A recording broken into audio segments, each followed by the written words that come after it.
On March 11, 2016, a man was found dead under mysterious circumstances aboard an overnight train outside Konya, Turkey.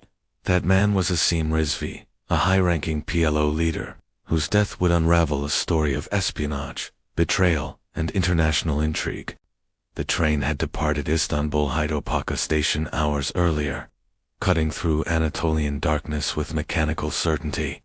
In sleeper car 7, compartment 12, a motionless body lay neatly positioned, as if rest had arrived early. No struggle marks, no overturned luggage, no shattered glass, disturbed silence. When conductors attempted routine ticket verification near dawn, they received no response. The compartment door opened slowly.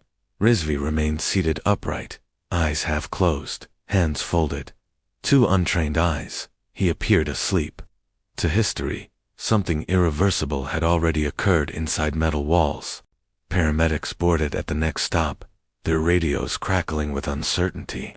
Initial checks showed no pulse, no obvious trauma, no blood. The death felt sterile, almost respectful. Turkish rail police sealed the carriage, unaware that international intelligence agencies were already activating contingency protocols abroad. If you are drawn to fact-based stories of espionage, covert operations, and the hidden struggles that shaped modern history, then you are in the right place. Take a moment to like this video, so more curious minds can discover these buried truths. Tell us where you are watching from, because these global stories connect us across borders, eras, and conflicts. And subscribe us and become part of our family. Within hours, whispers traveled faster than official statements. A senior Palestinian figure dead in transit across Turkey raised alarms in Ankara, Tel Aviv, Ramallah, and Washington. Newsrooms hesitated, editors sensed danger. This was not merely a death. It was a signal embedded in silence. Asim Rizvi was not a public commander. He was something more valuable and more vulnerable. He moved money, messages, and permissions. His presence on that train suggested urgency, secrecy, and failed precautions. His death threatened to expose networks designed never to appear on maps. Turkey immediately faced uncomfortable questions. How had a protected foreign political figure died on sovereign infrastructure without detection? Israel denied involvement with predictable restraint. Palestinian factions accused shadow warfare. Western intelligence services refused comment. Each silence carried weight heavier than accusation. Behind closed doors, analysts reviewed travel manifests, border stamps, and mobile tower pings. Rizvi had altered his route twice, within 48 hours. Someone anticipated his adaptation. Someone remained ahead of him. That reality transformed a quiet death into an international intelligence emergency overnight. The stakes extended beyond retaliation. Rizvi controlled ceasefire backchannels linking Gaza intermediaries, Iranian financiers, and European facilitators. His absence risked collapse of fragile understandings. Violence often follows silence when communicators disappear. Governments prepared for consequences that could ignite borders far from Turkey. Markets reacted subtly. Diplomatic cables spiked. Intelligence chiefs demanded assessments within hours. A man died quietly, yet embassies adjusted security postures worldwide. This was the paradox of targeted killing. Minimal spectacle, maximal consequence. The quieter the operation, the louder the aftermath becomes. Who knew Rizvi would choose that train, that compartment, that night? Who ensured no cameras malfunctioned yet revealed nothing useful? Who understood Turkish procedures well enough to operate invisibly? These were not questions for journalists. They were questions for professionals, trained to hunt ghosts. Why eliminate him in transit, rather than at home or abroad? Why allow a body to be discovered rather than disappeared? The choice suggested messaging. This death was meant to be noticed, yet never proven. A signature without fingerprints, a warning without attribution. Was this preemption or retribution? Did Rizvi carry information too dangerous to reach its destination? Or had his usefulness expired within his own networks? Intelligence killings rarely answer one question. They multiply them, forcing adversaries into paranoia, reshaping behavior through uncertainty. As investigators circled the obvious, deeper actors studied reactions instead. Who panicked first? Who denied too quickly? Who said nothing? In espionage, aftermath matters more than execution. The ripples reveal architects. And somewhere, planners watched quietly, measuring success by confusion alone. If a man can die peacefully on a moving train under state surveillance, what protection truly exists? What borders matter? What alliances hold? Asim Rizvi's death asked a final question. In modern conflict, is invisibility the ultimate weapon of state power? Asim Rizvi was born on September 2, 1972, in the Shugaya district of Gaza City, a neighborhood shaped by overcrowding, ration lines, and persistent military presence. His childhood unfolded amid concrete alleys, where politics entered life before adolescence. His father, a civil clerk dismissed after the First Intifada, taught discipline through silence rather than instruction. His mother managed scarcity with ritual precision.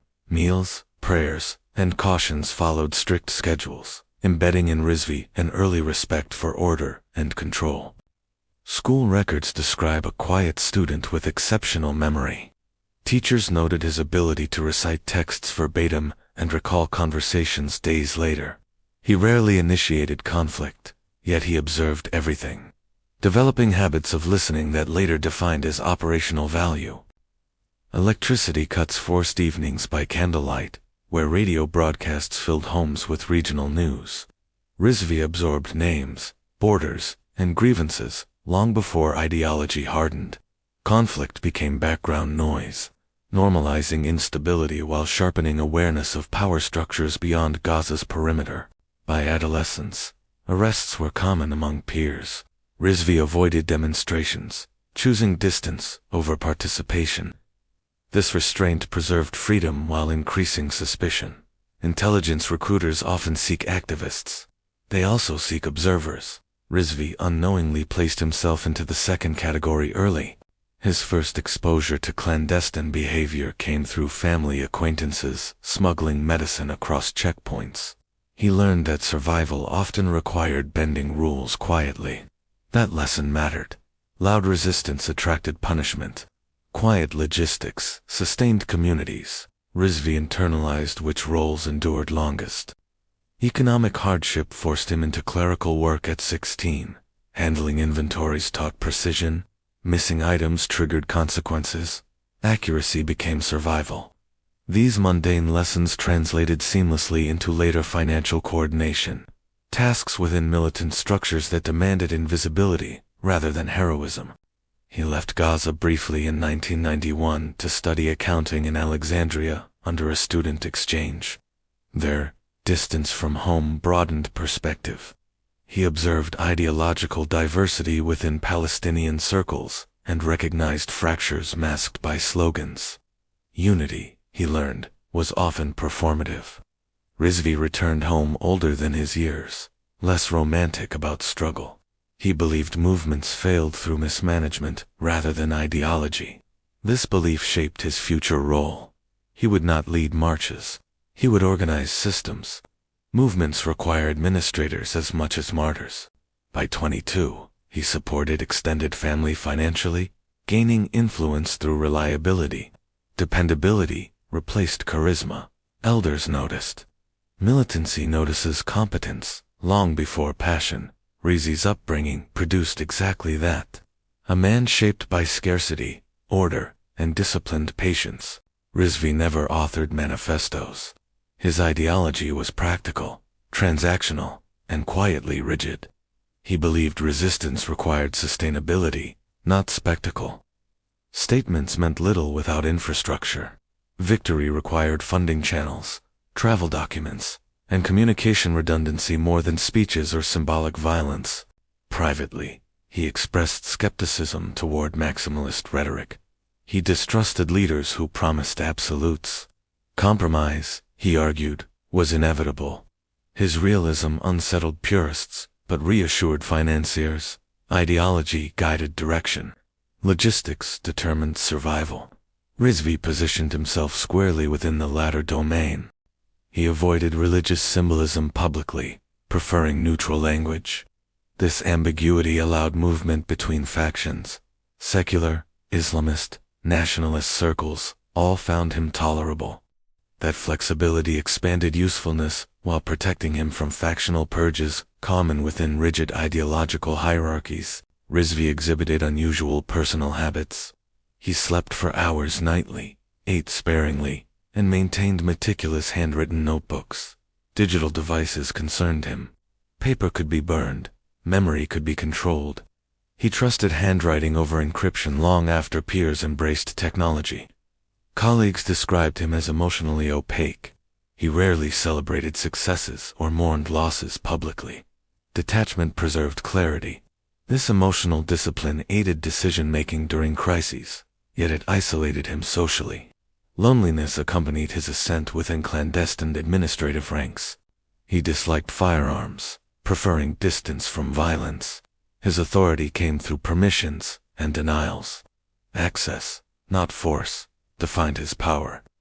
That distinction protected him operationally, while increasing resentment among fighters who mistook restraint for weakness. Despite influence, he lived modestly. No luxury vehicles, no guarded villas. His anonymity was deliberate. Visibility attracts consequence. He believed survival required appearing replaceable. Ironically, this belief delayed recognition of his strategic indispensability. Within internal communications, Rizvi was known as the registrar. The name reflected function rather than mystique. He authorized movements, validated credentials, and approved funding flows. Nothing advanced without his verification. He embraced the title as affirmation of control. Others called him the accountant, sometimes derisively. He accepted the label. Numbers outlast emotions. Budgets reveal priorities. Through ledgers, he understood leadership intentions better than rhetoric ever allowed. Accounting became his intelligence window into factional sincerity. Rizvi rejected honorifics publicly. No more cuña. No more battlefield. Alias. This refusal frustrated media narratives yet protected him. Names create legends. Legends create targets. His self-image remained deliberately administrative, obscuring the strategic depth of his influence. Privately, he referred to himself simply as a custodian. He believed he safeguarded continuity rather than directing destiny. This self-framing justified difficult decisions. Custodians preserve systems even when people suffer. That mindset hardened him against moral hesitation. Anecdotes describe him correcting commanders' expense claims late into nights. Authority manifested through quiet denial. Fighters feared his disapproval more than external enemies. He controlled lifelines. That power shaped how others perceived him, whether they respected it or not. Rizvi entered formal political structures during the Oslo aftermath, when bureaucracy expanded rapidly. New offices required administrators. His accounting background positioned him naturally. What began as clerical support evolved into trust. Trust became access. Access transformed into leverage. He never joined armed units directly. Instead, he coordinated travel permits, donor meetings, and financial compliance.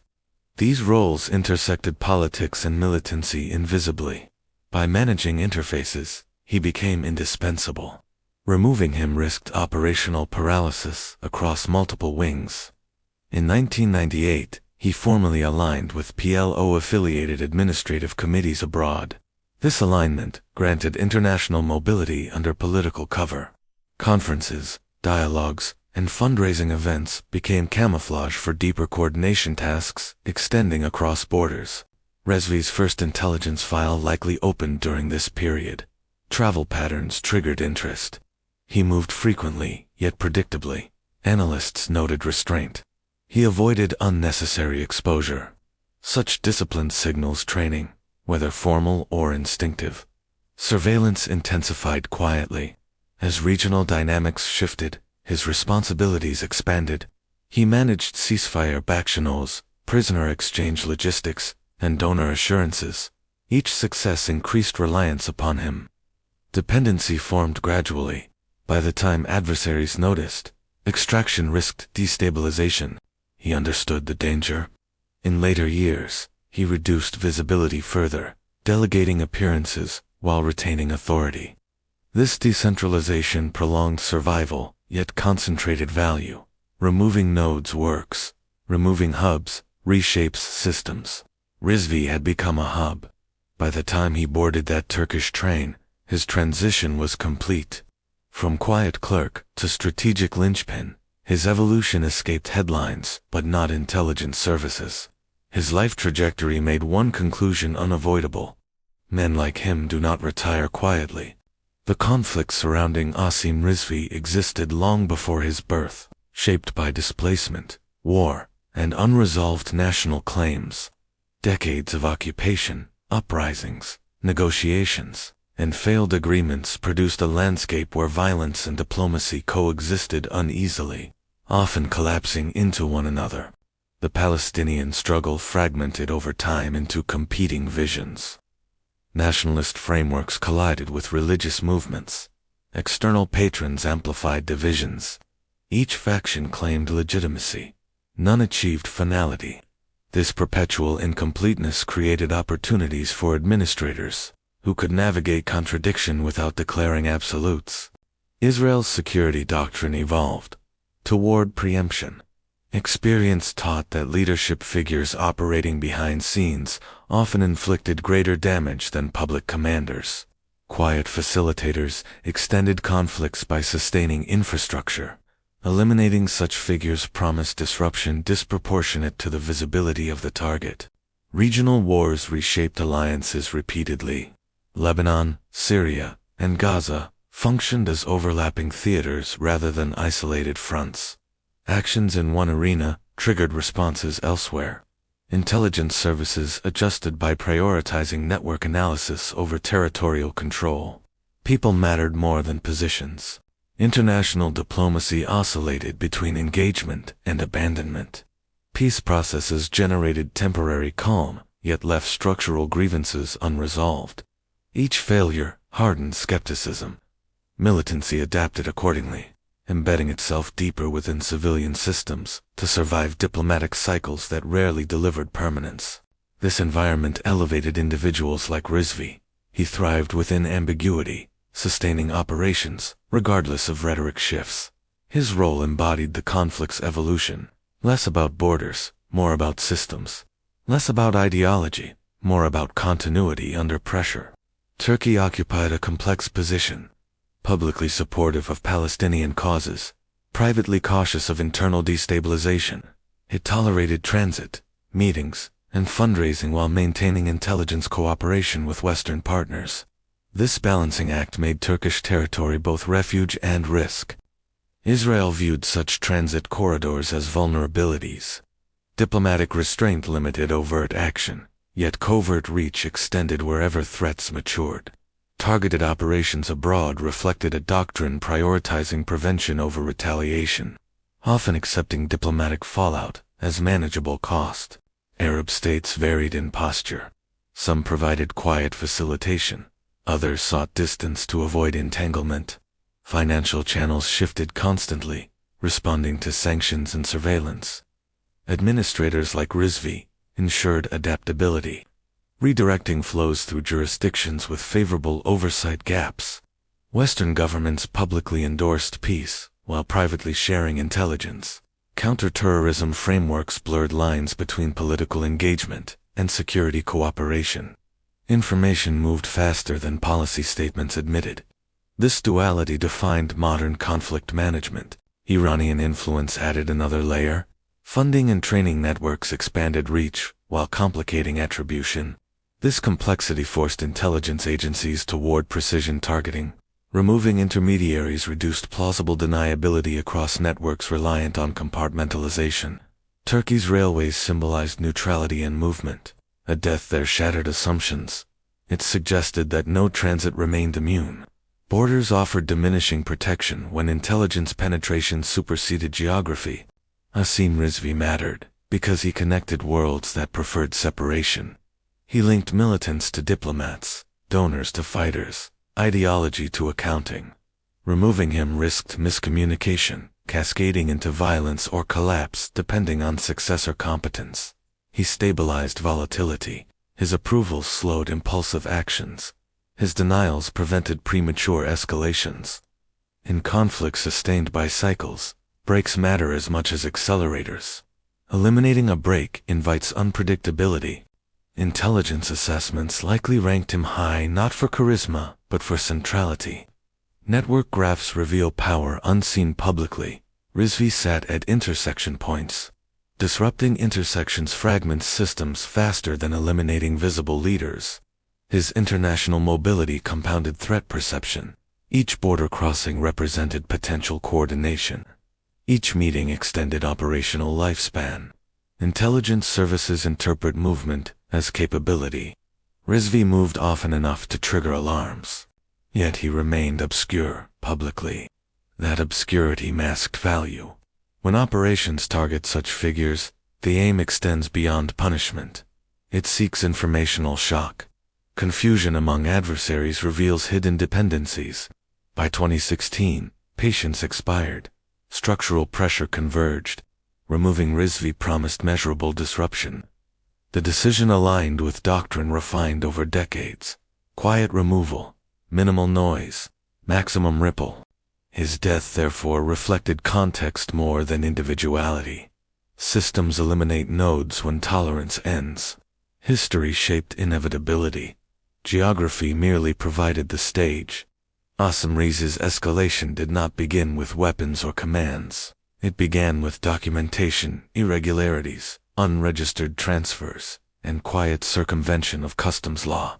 Small violations accumulated, testing boundaries, measuring enforcement reactions, and identifying which institutions noticed discrepancies and which preferred silence. In 1999, Israeli and Egyptian authorities flagged a funding anomaly tied to a charitable front in Cairo. Rizvi's name appeared indirectly, buried beneath signatures. No charges followed. The absence of consequence reinforced a lesson. Systems fail silently before they fail loudly. His first detention occurred in 2001 at Erez Crossing, lasting 48 hours. Questioning focused on travel frequency and associations. He offered mundane explanations, accurate, yet incomplete. Released without charge, he understood the threshold. Attention had arrived. Elimination had not. Following that detention, he adjusted methods. Paper trails fragmented, transfers diversified. Each transaction alone appeared insignificant. Together, they sustained operations. Law enforcement hunts patterns.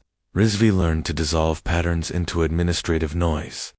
Rizvi was briefly detained again in 2003 during a mass sweep. This time, confinement extended to 2 weeks. He later described harsh interrogations indirectly, never dramatizing. What mattered was not pain, but information asymmetry. He learned what interrogators believed he knew. Prison reinforced discipline. Silence protected others. Partial truth protected himself. Upon release, his behavior hardened. Trust narrowed. Delegation reduced. Exposure, he concluded, stemmed from proximity to uncontrolled actors. Structure became obsession. These experiences shaped ideology. He rejected emotional militancy entirely. Systems survive pressure. Individuals break. His role would ensure systems endured regardless of individual loss. This belief justified future escalation detached from moral discomfort. By 2004, Rizvi transitioned into senior administrative committees, coordinating multiple factions.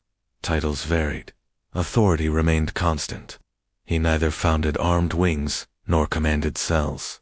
Instead, he unified procedures, harmonizing incompatible bureaucracies under shared operational protocols. He helped establish intermediary councils designed to bypass leadership rivalries. These councils handled logistics, funds, and permissions quietly. Fighters saw results without knowing architects. This insulation protected Rizvi while amplifying influence exponentially. As donor scrutiny increased, he professionalized compliance theater. Audits were staged, reports sanitized. International NGOs unknowingly validated flows that later reappeared elsewhere. Rizvi mastered regulatory camouflage, transforming bureaucracy into shield rather than obstacle. Escalation followed necessity. Smuggling routes expanded beyond arms into people and information. Rizvi coordinated movements through Turkey, Cyprus, and the Balkans. Each corridor exploited jurisdictional seams where intelligence cooperation weakened. Kidnappings increased after 2008, driven by funding needs. Rizvi never selected targets. He approved budgets. That distance preserved psychological insulation. Violence became abstraction represented by spreadsheets and contingency reserves. Killings escalated indirectly. Approvals enabled operations, knowing outcomes. He did not witness bloodshed. He enabled conditions. This distinction mattered internally, allowing him to rationalize escalation as administrative inevitability rather than moral choice. On April 17, 2009, a shipment cleared Mersin port under falsified manifests. On August 3, 2011, a courier crossed into Bulgaria using documents authorized indirectly by Rizvi. Each date marked incremental normalization of illicit success. In 2013, communications intercepted suggested his approval codes expedited a hostage exchange. Names omitted, numbers matched. Analysts confirmed his role conclusively. From that point, he transitioned from facilitator to strategic enabler within intelligence assessments. By 2015, surveillance indicated heightened travel security. He rotated routes unpredictably. Escorts changed identities. Meetings shortened. These behaviors signaled awareness. Awareness often precedes terminal decisions within intelligence hierarchies. Escalation had reached equilibrium. Violence sustained operations. Operations sustained relevance. Relevance sustained targeting priority. Systems moved accordingly. Rizvi had completed transformation from administrator to liability. By late 2012, Asam Rizvi appeared in classified annexes attached to broader threat assessments. His name never topped lists publicly, yet internally it gained persistent annotation. Words like facilitator, stabilizer, and force multiplier accompanied his profile across intelligence briefings. Risk models elevated his status gradually, not because of attacks he ordered, but because of operations that continued despite leadership losses. Analysts traced continuity back to administrative consistency. Rizvi represented continuity. Continuity sustains conflict more reliably than charisma or ideology. International designations followed quietly. Financial monitoring flagged associated entities. Travel databases added silent markers. Border officials received discretionary advisories. He noticed delays increasing. Secondary screenings multiplied. Each inconvenience confirmed growing attention from unseen observers. Unlike commanders, Rizvi lacked militant symbolism. This complicated public justification for targeting. Yet modern counterterrorism doctrine increasingly prioritized infrastructure over iconography. Removing visible leaders inspired replacements. Removing systems engineers created paralysis. Rizvi embodied that engineering function. By 2014, Allied intelligence sharing solidified consensus. His role crossed jurisdictions. No single arrest could neutralize him without diplomatic fallout. Extradition posed complications. Surveillance consumed resources. Strategic calculus shifted toward finality rather than containment.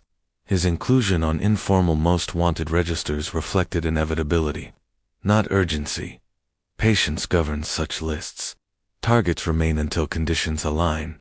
Rizvi remained unaware of precise timing, but sensed narrowing margins. He adjusted routines accordingly, unknowingly validating assessments. The first attempt occurred indirectly. In 2013, a vehicle accident narrowly missed him outside Ammon. Investigators ruled mechanical failure. Intelligence analysts remained unconvinced. Timing aligned suspiciously with intercepted communications. No claim followed. Silence suggested rehearsal rather than execution. A second attempt involved poisoning speculation during a 2014 meeting in Vienna. Rizvi fell ill briefly. Doctors found nothing conclusive. Intelligence files marked the incident inconclusive but instructive. Exposure without attribution tests defenses. Someone was measuring his vulnerability. Drone surveillance rumors circulated within his circle. No confirmations emerged. Paranoia increased. He rotated safe houses, abandoned predictable schedules, and reduced appearances. These adaptations delayed action but also signaled escalating threat awareness. Each failed attempt refined operational understanding. His habits, thresholds, and reactions became data. Intelligence operations evolve through iteration. Failure educates planners more than success ever could. Rizvi survived attempts, yet fed the process determining his end. Attempts without culmination serve psychological warfare. They isolate targets socially. Associates withdraw. Trust erodes. Rizvi's circle narrowed significantly by 2015. Isolation simplifies targeting by reducing collateral variables. By early 2016, analysts described his removal as timing-dependent, rather than conditional. External factors dictated location and method. Opportunity awaited alignment. Movement through neutral transit corridors created optimal conditions. Rizvi sensed closure approaching. He reduced electronic communication drastically. He chose physical transit, believing anonymity safer than airports. That calculation proved fatal. Trains promise invisibility. They also provide confinement. Operational momentum rarely reverses once consensus forms. Bureaucratic machinery advances quietly. Approvals cascade. Objections diminish. Rizvi's fate had progressed beyond debate. It awaited execution. His final journey was not reckless. It was rational, within flawed assumptions. He believed invisibility equaled safety. Intelligence history teaches otherwise. Invisibility attracts hunters who specialize in shadows. By boarding that train, Rizvi crossed an unseen threshold. From target in waiting to target in motion. The difference mattered. Motion creates windows. Windows invite closure. The operation began quietly on March 7, 2016, with staggered arrivals into Istanbul from 3 European capitals. Each traveler carried legitimate passports, ordinary luggage, and rehearsed cover stories. None appeared connected. All checked into different hotels within walking distance. Flight manifests revealed nothing unusual. Seats scattered across cabins. Payments made weeks earlier through unrelated agencies. Immigration officers observed routine behavior. No alerts triggered. The city absorbed them as tourists, businessmen, and consultants entering a metropolis accustomed to constant movement. Their handlers never met them directly. Instructions arrived through dead drops and time-delayed messages. Each operative knew only assigned tasks. Compartmentalization ensured survivability. If one failed, others continued. This redundancy reflected lessons refined across decades of prior operations. Turkey's openness provided camouflage. Crowds diluted observation. Languages blended. Surveillance teams merged seamlessly with city rhythms. The operatives studied schedules, rail maps, and security patterns. The target had not yet arrived. Preparation occupied patience rather than urgency. Rizvi entered Turkey on March 9 through Anatolia, avoiding Istanbul initially. Surveillance teams identified him within minutes. Facial recognition confirmed identity. He traveled without protection, carrying minimal baggage. This simplicity alarmed analysts. Confidence often signals either ignorance or acceptance. Operatives tracked him through layered observation. One team maintained distance. Another monitored communications indirectly. A third verified contingencies. None approached him. Proximity creates risk. Distance preserves deniability. Surveillance is an exercise in restraint more than pursuit. Hotel lobbies, cafes, and ticket counters offered insight into habits. Rizvi favored corners, mirrors, and exits. He paid cash. He avoided Wi-Fi. These precautions suggested awareness. Awareness did not alter the plan, it only narrowed options. When he purchased the overnight train ticket, confirmation cascaded instantly. The environment shifted from monitoring to execution readiness. Trains impose isolation. Security is procedural. Escape routes, limit. The decision window closed. Authorization flowed downward, without ceremony. March 10 unfolded deliberately. Rizvi breakfasted alone. Surveillance confirmed no meetings scheduled. Operatives rotated positions, maintaining coverage without pattern. One member boarded the train earlier, under separate identity.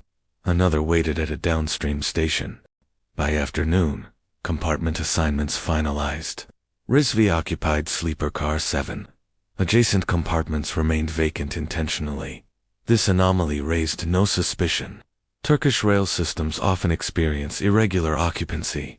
Operational planners exploited institutional normality rather than disruption. Evening approached. The train departed Istanbul precisely at 21:20 hours. Operatives dispersed. One remained on board. Others transitioned to exit monitoring roles. Communication ceased. Silence prevents compromise. From this point, actions followed rehearsed time. Inside the compartment, Rizvi reviewed documents briefly, then prepared to rest. He locked the door. Locks provide comfort, not security. The operative waited until scheduled quiet hours, when staff movements decreased predictably. The method prioritized discretion. No blades, no firearms, no blunt force. A compound designed to induce cardiac failure mimicking natural causes was selected. Dosage calibrated precisely. Delivery required seconds. Detection risk minimal, without targeted forensic suspicion. Entry utilized a master access tool, replicating conductor keys. Training emphasized speed and silence. The door opened and closed without damage. No alarms triggered. The entire intrusion lasted under 90 seconds, according to internal timelines. The compound entered through dermal contact. Rizvi stirred briefly. Confusion registered. No resistance followed. Physiological collapse occurred rapidly. The operative ensured positioning suggested sleep. Nothing appeared disturbed. The scene preserved normalcy meticulously. Tools were removed. Gloves disposed of later. No residue remained. The operative exited calmly, merging with the moving environment. The train continued eastward, carrying death unnoticed through the Anatolian night. Moments after exit, an unexpected conductor patrol approached the compartment area. The operative adjusted pace naturally, presenting ticket credentials. The exchange lasted seconds. Training converted potential exposure into routine interaction. The danger passed unnoticed. At the next station, one operative disembarked as planned. Another boarded briefly, confirming conditions externally. No alarms, no disturbances.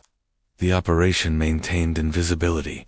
Success often feels anticlimactic to those trained for violence. Silence followed. No confirmation transmitted. Confirmation waits for discovery. The absence of communication protects operations more effectively than reassurance ever could. Rizvi's heart ceased quietly between 2 o'clock and 3 o'clock hours. No pain registered beyond confusion. His body cooled naturally within a locked compartment. The train moved steadily. Geography erased urgency. When discovered at dawn, nothing suggested intervention. The staging succeeded. Death appeared peaceful. The objective was complete. A system removed a node without spectacle. The world would interpret consequences slowly. The operatives exited Turkey within 48 hours through separate routes. No trails converged. No claims followed. Only silence remained, the signature of an operation designed never to exist. The discovery occurred shortly after 6:40 hours, when a conductor attempted routine compartment access before the Konya stop. Repeated knocks received no response. The door was opened using master access. Asim Rizvi remained motionless, posture unchanged from the night before. Rail staff initially suspected medical emergency. There were no signs of violence, no blood, no struggle. His belongings remained orderly. The scene conveyed calm rather than alarm. Emergency protocols activated slowly, shaped by uncertainty rather than panic. Paramedics confirmed death within minutes. Time of death estimation placed it hours earlier. Confusion followed. How had a passenger died unnoticed aboard a sealed sleeper carriage? Questions multiplied immediately, yet answers resisted formation. Turkish rail police sealed the compartment. Fellow passengers were questioned briefly. None recalled disturbance. The absence of witnesses intensified suspicion. Death without witnesses implies design. Accidents announce themselves. Operations do not. Initial autopsy results reported cardiac arrest with no evident trauma. Toxicology screens returned inconclusive. Organs appeared normal. Medical examiners hesitated. Experienced professionals recognize patterns when something appears to clean. Advanced testing required authorization. Diplomatic sensitivities delayed escalation. Without clear indicators, momentum stalled. Death remained officially natural. Unofficially, doubts persisted. Forensic silence often signals deliberate sophistication. Later reviews noted anomalies, subtle vascular indicators, unusual chemical traces below reporting thresholds, individually meaningless, collectively suggestive. No definitive conclusion emerged. Ambiguity prevailed. Medical uncertainty served the operation. Absence of proof prevented accusations. Accusations without proof provoked denials rather than accountability. The outcome aligned precisely with operational intent. Security services expanded investigation beyond the train. CCTV footage from stations revealed nothing overt. Cameras functioned normally. No suspicious behavior identified conclusively. Operatives blended seamlessly with civilian traffic. Attention shifted to border crossings. Passport analysis revealed patterns only after external intelligence input. Multiple foreign nationals entered and exited within narrow windows. Individually plausible, collectively unusual. Turkish officials quietly received intelligence dossiers suggesting foreign involvement. Names redacted, evidence circumstantial. Public disclosure risked diplomatic confrontation. The investigation entered bureaucratic limbo, sustained but directionless. Media inquiries intensified briefly, then faded. Without confirmation, narratives dissolved. Public memory requires spectacle. Silent deaths struggle to compete. Privately, governments exchanged messages. Denials issued carefully. No one claimed responsibility. No one demanded accountability. Diplomatic relationships adjusted subtly rather than dramatically. Palestinian factions mourned cautiously. Statements emphasized health issues. Internal recalibration began immediately. Power vacuums do not remain empty. Successors maneuvered quietly. Israel maintained silence. Western allies echoed restraint. Turkey absorbed the incident without escalation. Stability prevailed publicly. Privately, intelligence agencies logged another precedent. The world moved on. Only systems noticed absence. Funds stalled. Communications lagged. Delays signaled impact. The operation succeeded beyond the moment of death. Beyond visible governments exists an administrative underworld where decisions occur without signatures. Here, agencies function like shadow empires, governed by precedent rather than law. Forms exist without headers. Approvals move without attribution. Authority survives by remaining deliberately undocumented. This bureaucracy thrives on ambiguity. It requires neither public mandate nor parliamentary oversight. Its language is caution, probability, and risk mitigation. Actions emerge as recommendations. Consequences diffuse across departments. Responsibility dissolves into collective process rather than individual intent. History sustains this system. Each unresolved operation becomes justification for the next. Success writes doctrine. Failure disappears into classification. The absence of accountability preserves continuity. This is governance stripped of visibility, optimized for permanence rather than legitimacy. In this realm, killing becomes administrative outcome. Targets convert into case numbers. Death becomes resolution metric. Moral debate occurs earlier, if at all. Once decisions formalize, Execution follows routine. The machine does not hesitate. It processes. Within the phantom bureaucracy, operate elite units, rarely acknowledged. Their identities blur across borders. They resemble myths more than organizations. Each embodies specialization. Surveillance artisans, logistical ghosts, medical chemists, linguistic mimics. These operatives train for anonymity. Their victories produce no medals. Their failures produce no funerals. They are known only through whispers within secure corridors. Like archetypes, they represent functions rather than personalities. Replacement is built into design. Their loyalty attaches to process, not ideology. Orders framed as necessity override belief. This detachment preserves effectiveness. It also erodes conscience. Systems reward compliance. Doubt endangers cohesion. Thus, invisibility extends inward as well as outward. Veterans recall past operations as fragments. A hotel room in Athens, a passport anomaly in Dubai, a delayed flight in Paris. Each vignette ends unresolved publicly. Closure exists only internally, marked by absence rather than confirmation. These stories circulate quietly, reinforcing institutional memory. They instruct through implication. Do this, avoid that. Silence equals success. Exposure equals failure. Mythology replaces transparency. Lessons transmit without documentation. Each mission refines doctrine. Each unresolved death expands confidence. The system learns where it can operate freely. Geography becomes flexible. Law becomes negotiable.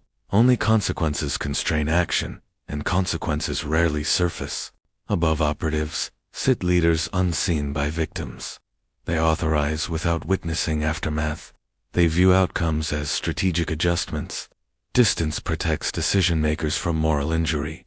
Power operates most effectively when shielded from consequence. They are flawed, cautious, ambitious. They inherit systems they did not design yet perpetuate them unquestioned. In their silence, violence gains permission. The curtain remains closed. The machinery continues. Asim Rizvi was buried quietly 3 days later in Gaza City, under tight security. The funeral avoided spectacle. Attendance was limited. Speeches emphasized patience and continuity. The absence of public anger reflected internal uncertainty rather than forgiveness.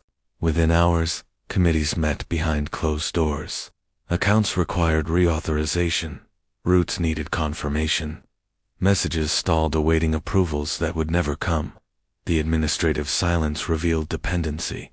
Rizvi's absence disrupted rhythm more effectively than any explosion could. Mourning merged with calculation. Allies evaluated succession. Rivals tested boundaries. Fighters waited for instructions that arrived late or not at all.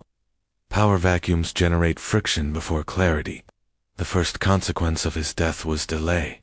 Publicly, factions denied significance. Privately, they acknowledged loss. Rizvi had been connective tissue. Removing him forced exposure of hidden seams. Systems strained under sudden visibility. Over months, fragmentation increased. Financial channels splintered. Trust eroded. Competing administrators asserted authority without consensus. Errors multiplied. Intelligence services observed measurable decline in operational coherence across networks he once unified. New figures emerged, louder and less disciplined. Visibility increased. Surveillance improved. Arrests followed. In attempting replacement, organizations traded stability for assertiveness. The system adapted but never recovered prior efficiency. Diplomatically, his death altered little officially. Unofficially, it reinforced precedent. Targeted removals continued. Silence proved effective. States learned restraint beats spectacle. The operation's success validated doctrine refined through repetition. For intelligence agencies, the case entered archives, labeled resolved. Lessons abstracted. Methods refined. Names forgotten. Only process endured. Rizvi became an example rather than a memory. In the end, Asim Rezvi's death changed little in the grand scheme of geopolitics. But what it revealed was a hidden world, one where governments sanction killers, where silence replaces law, and where truth remains buried in the shadows.